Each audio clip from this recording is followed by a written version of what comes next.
بجانب انواع الكمبريسورز اللي احنا اتكلمنا عليها، التصنيفات اللي احنا اتكلمنا عليها دي كانت عن التايب بتاع الكمبريشن بتاعي، ازاي بعمل كومبريشن. بس الكمبريسورز انا بقدر اصنفها عن طريق كمان اقدر اصنفها كمان عن طريق ان هي تبقى اوبن او هيرماتيك او سيمي هيرماتيك. طيب، الاوبن كومبريسور بيبقى زي ما احنا شايفين كده، ده الكمبريسور، وبيبقى طالع عندي كومبريسور كرانك شافت يبدأ يركب على الموتور اللي هو كهرباء اللي بيدور لي الكمبريسور.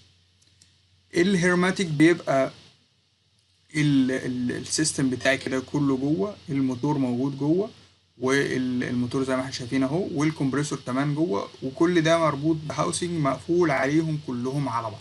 تمام. السيمي هيرماتيك بقى بيبقى واخد جزء من ده على جزء من ده، هو بيبقى الموتور بتاعه جوه هو كمان، والكمبريسور كمان موجود، وبس اقدر افصل ده لوحده وده لوحده، او اعمل لده صيانة لوحده وده صيانة.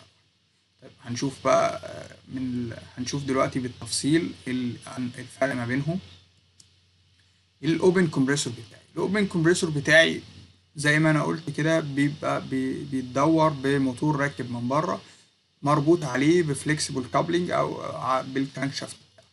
طيب الفكره دي ان الموتور بتاعي كمان، خلينا نبقى فاكرين الحته دي، بيتبرد بالهواء، يعني لازم يبقى محطوط في حته متهويه كويس، او ممكن كمان اضطر احتاج اكيفها او حاجه زي كده، بحيث الموتور بتاعي ما يسخنش او ما يطلعش الهيت بتاعه على الجو. تمام. فلازم يبقى الفكره دي تبقى محطوطه في دماغي، ان انا لازم احافظ على المكان، نتيجه ان الاميشنز اللي طالعه بتاعتي دي جوه المكان محتاج اكيفه او اهويه على الاقل.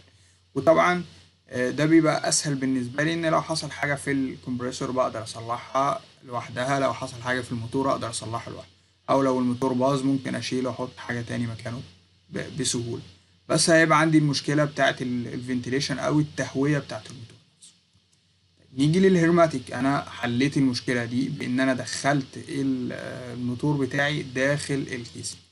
طيب ايه الفكره اللي انا استفدتها؟ ان انا دلوقتي عندي جزء من الريفريجرانت اللي داخل، زي ما قلنا هنخش الكمبريسور بيدخل له الفريون، الفريون ده وهو داخل والعمليه بتاعته بتتم جوه، جزء منه بيبرد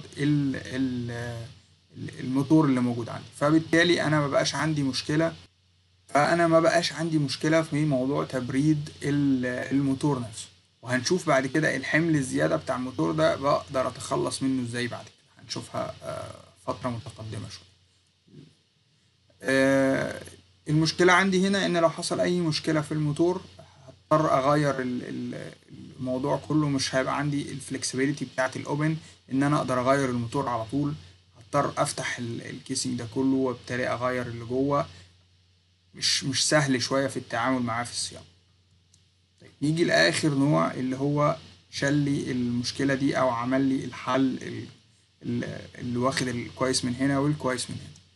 طيب هنلاقيه هو قريب جدا للهرماتيك، ان هو الكمبريسور بتاعه الموتور بتاعه موجود جوه الكيسنج بتاعتي، بس اقدر ان انا اشيل الموتور او اعمل له عمرة او اي حاجة او الكمبريسور بسهولة من غير ما افتح الكيسنج كله او اضطر اوقف الموضوع.